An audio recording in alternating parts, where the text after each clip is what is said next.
right, I'm back with Phil Hughes, ventriloquist and comedian at the Showboat Branson Bell 2015. And so you've been in Branson a little while. You get a lot more free time than I do. Yeah. And so my wife gives me a hard time about even doing this. She's like, such little free time. Chris, what happened when I used to just say, I'm just popping over to the Showboat to do a show real fast? Now Okay, basically right. I have 3 full-time jobs. Yeah, you do. But you have been to some shows in town. We were talking Sure. about you've been to see Rick. Have you seen Rick Thomas's show? Yeah, we saw Rick Thomas. Mhm. Yeah, we did see Rick. I love that show. We saw the. Oh, he's fantastic. He's amazing, and I love his Yeah. humor and stuff. Yeah, he comes across as very, number one, he's very likable. Yeah. He is one of those rare illusionists who actually, some of them just seem, there's so much drama and done well, but he breaks through that and becomes extremely likable and truly connects to the audience. Yeah. He does Do you a like wonderful illusionists? job. I do. Yeah? I do. Yeah. Yeah. It's a whole different thing. I get angry when people call me an illusionist. Well, yeah, you're a When magician. It's different. when they write a review. It's Yeah. very different, I think. I like illusions if they're done really well. Mhm. But like you're saying, so many people, and one that used to be here in town, they just wheel on a prop.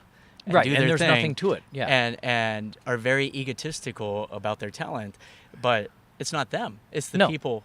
I always say it's the person in the box. It's the person in the box. Yeah. I was the person in the box in the show before. Yeah.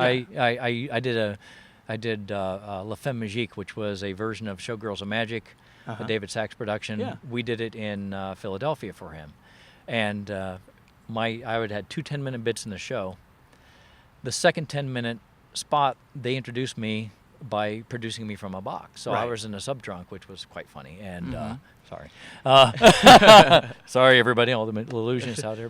But yeah, they produced me from a box, which was quite interesting. I'm not quite built to be in a box. in a box. I tried to work one into my show here, and it's just not my style. Like, No. I have to do it. I have one that I'm working on. I've been working on it for 3 years. That is a comedy bit having to do with illusions. But I just see so many people. It makes me angry when people will bring up different names and what a great magician. I'm like, they're not a magician. They're a furniture mover. Like, they're just wheeling something on. But get back to Rick. Rick breaks through that, and what a performance. He is. He's That's a what I'm saying. performer. Like, he's the only that's one a that difference. I've enjoyed. I think that's the difference. It's like there's great musicians out there. So many of them can play wonderful music, but they can't put on a show by themselves Right. because they're not a performer. They're not an entertainer. They're not an entertainer. Rick's an entertainer. Yeah, he is. He's classy. He comes out with pizzazz, and he's likable. Yeah. He connects to the audience. We always said for comedians, for comedy, it's a conversation with the audience. Whatever you do, I don't care what kind of performing you do, you have to connect to the audience somehow. And sometimes there's like this disconnect between the audience and the performer, and the show isn't as good as it can be because you haven't made that connection. Right. And he does. He makes a good connection. So yeah. Which kind of brings me to going to shows Rick, in you owe town. me for all of that now. That's payment. I'm there, trying to so, get yeah. him on here. Okay. I want to talk to him. A few years ago, when I was going to be the MC, this was, actually like 9 years ago, I decided with my daughter, I hadn't seen shows in town other than the Presleys and a couple other ones, and I decided to go to every show I could. So we took a few weeks and went to every show, and here's what I noticed. You had to get the audience to like you. Of course. And it was a little different than everywhere else I had performed in the Catskills. You came out, you did your show, and then you left. And there was a bright light in your face, and you didn't know who was out there. No. But in Branson, they're right there, and they come out and see you after the show. They see you at Target. Yes. They're everywhere. And so what I learned was to do a lot of yes ma'ams, no ma'ams, be polite, just get them to like you as a person. Sure. And that made a huge difference. Right. I'm not to say they didn't like me as a person before, No, but you know what I mean? but it really brings it to your mind that you have to do it. Don Rickles was his insult comic that he is. Yeah. They liked him. Yeah, right. He had a smile and a look on his face and a gleam in his eye that connected with that audience. They knew he was joking. He could slam him and then give him a smile, and it's all good, you know? Yeah. They liked him. Yeah. Otherwise, he couldn't get away with it. Yeah, well, that happens here. Even Jim will say that. He'll say that, I start off a certain way and get the audience used to the humor, where if I have to jump to one of my routines, it looks like I'm being a jerk. Right. one of the routines later on. But once they get my humor and it's all in good fun, Right. I have an agent. Whenever he sends me to do showcase shows for cruise ships or whatever years ago, he would say, "Do this bit that I used to do that was real popular," and I say, "No way! They'll think that I'm being a jerk. Like I'm making it look like this guy is not getting the instructions, Right. And he just he couldn't understand that. Yeah, But, when you only have X amount of time, you haven't established your character, you can't Exactly. throw in and do something like that. Right. So. But Rick's good at that. You said you went and saw Chipper. Yeah, we saw Chipper Lowell in Colin Ray's show, and Chipper's Yeah, fantastic. he is. Colin, man, what a show. Yeah. I wish he was still here. I mean, I'm sure he'll start up again next year, but I'm sure. great singer, man. He can Yeah. really sing still. Yeah, I saw Amazing. Chipper one of the first years I went to the Magic Castle. I was going to perform there, and I went the week before and saw him. He was in the main theater, and I thought, this guy is great. Well, he's hysterical. He is. I love his ventriloquist bit. It's wonderful. He's Oh, a see, good I don't ventriloquist. remember that, yeah. but yeah, I'll we have to just- see it. Yeah, you'll have to see it. It's a great bit. So. Yeah. yeah. So you saw that? You've been to Hamner's Hammers, variety show? yeah, went on Hammers, Mhm. and then Dave. Sure, pretty Dave. good. Phenomenal show. He yeah. mixes this magic. It's nice. and illusion. It's a nice. I like that because it's a variety show. Yeah, I love I variety love shows. variety because, hey, there's something in it for everybody in the audience. Right. I love variety, and I think we need more variety personally. As a variety act, of course, I think that. Oh, I think so too.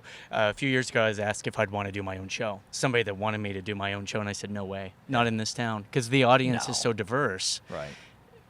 You'd have to be a big name like Colin Ray Sure, of course. to do it, or Yeah. else people are going to complain. Like ultimately, you get a bus group. Not everybody's there to see No. you or to No. see magic. Or to see No, and that's true. A ventriloquism. bus group is a different entity completely because it's not like you have a whole bunch of people who decide, hey, individually decide, let's go see Chris. They don't. Let's they go don't see know what they Christopher can see. James. Be wonderful. Uh-huh. No, you got a bus says, we're going to go take a trip. Okay, great. By the way, we're seeing Christopher James. Yeah, yeah. Who? You know, Yeah, it's like, exactly. oh, I know him. He's great. And then half of them like you, half of them don't. Mhm. You know, we're So after you saw a few shows here, any big impressions about what did you really like about the No, I performances? just like how they pack.